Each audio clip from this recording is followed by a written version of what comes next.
Alright, in this video I'm going to show you secret sources to making your own chords, chord progression and melodies in FL Studio. I'm in FL Studio 20, but all these tricks can be applied in any DAW in the latest version of FL Studio.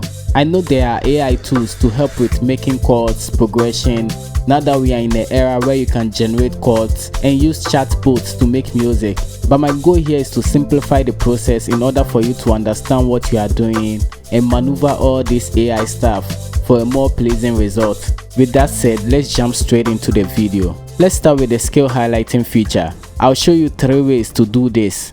Alright, if you open up the piano roll, everything is set to the same color. You can hit the drop down menu. On the top left corner, views, scale highlighting, and it's set to default. First, let's start with the automatic feature. So just click in note.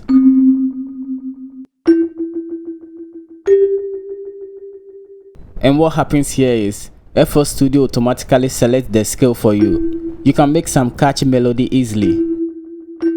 But what I don't like about this is it's really not handy, as you don't even know what scale or key you are in, unless I study the notes of the scale and then figure out the key I'm in.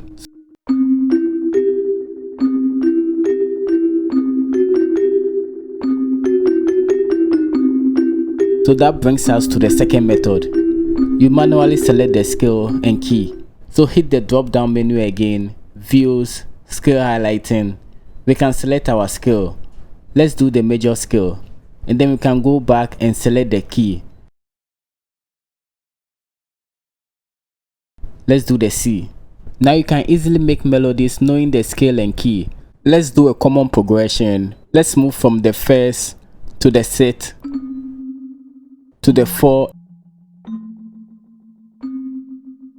and then the 5th degree. So we have the 1, 6, 4, 5 progression.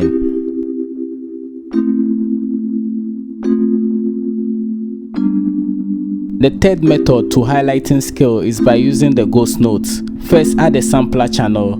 You can find it on the sampler menu here.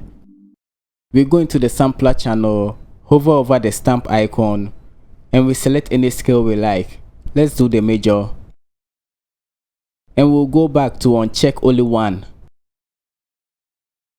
Now any note we select, the note of that scale will be selected as well. You can label the key notes from here.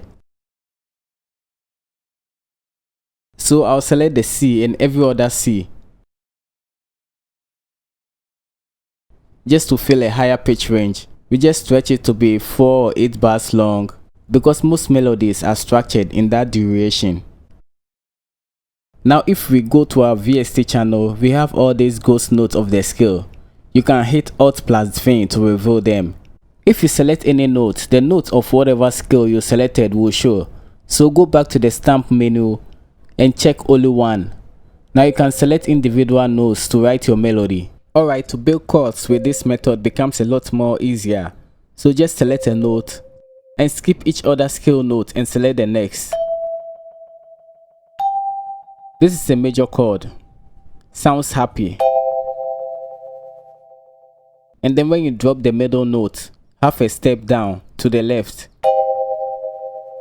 makes the chord a minor chord, which sounds sad. So that brings us to this part of the video. We'll discuss building chords, but we'll only focus on triads. Triads are just 3-note chords. We'll look at the 4 main triads: the major, minor, diminished, and then augmented chords, and other 3-note chords such as the suspended 2nd and the suspended 4th. I've already shown you how to build a major and minor chord by skipping a scale note. Another way to build chord is by counting the notes of the scale. So the major chord is built on the 1st, 3rd, and 5th degree of the scale. So if we have the C, that's the 1st note of the scale. We count ascendingly. We have the 1, 2, 3, 4, 5, 6, 7, and back to the 1 again. It just repeats itself throughout the piano.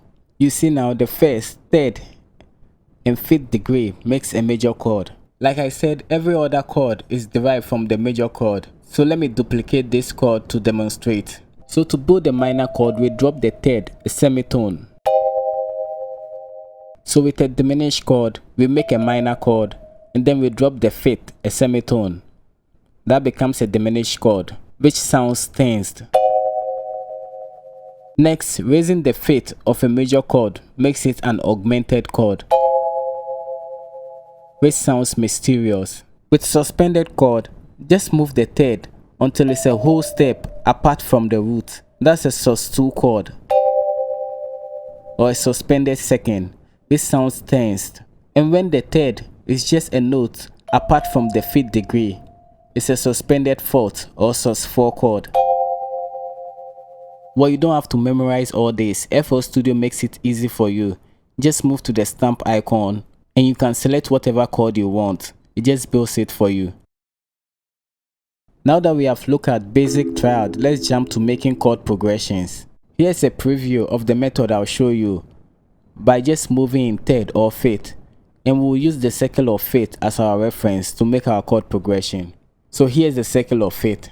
Let me simplify it on the piano roll. Alright, we learned that the major chord is built on the first, third and fifth degree. With the circle of fifth, every other note or chord is moving in fifth. So a fifth from the root is equal to 7 steps away from the root. So just click any note, duplicate it and count 7 steps.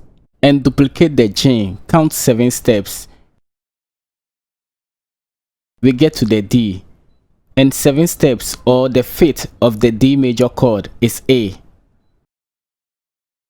So that's how the circle of fifth is structured. And if you continue with the same process, you'll get back to the C. If you start with the A and then count 7 steps, you will create the minor chords of the circle of fifth.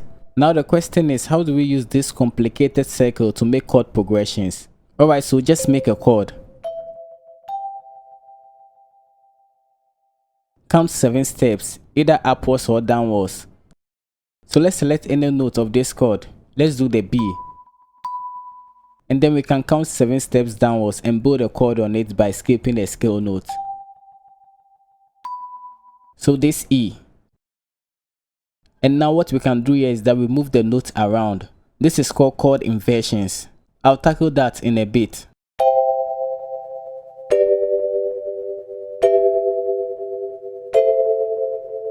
Alright, let's do another one. Now let's look at chord inversions.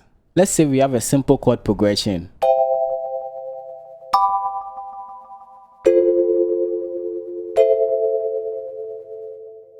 You hear how the G major sounds dissonant from the rest of the chord.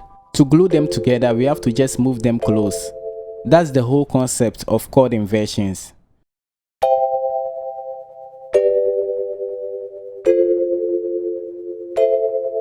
This sounds nice together, but to avoid jumps and marry the progression together, we can look at individual notes.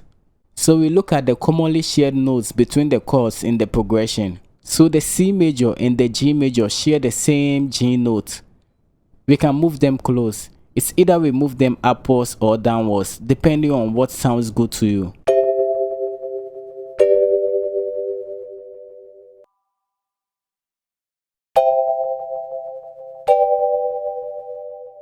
And when you look at the F major, it doesn't share any chord note with the G major. So we look at other alternatives, which is to move the notes close to each other. For example, we can move the F below to be closer to the D. Now if you listen, you have a married progression.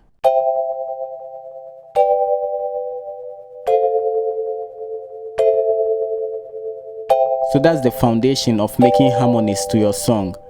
You can easily make melodies from this by rhythmically soloing the notes of the scale.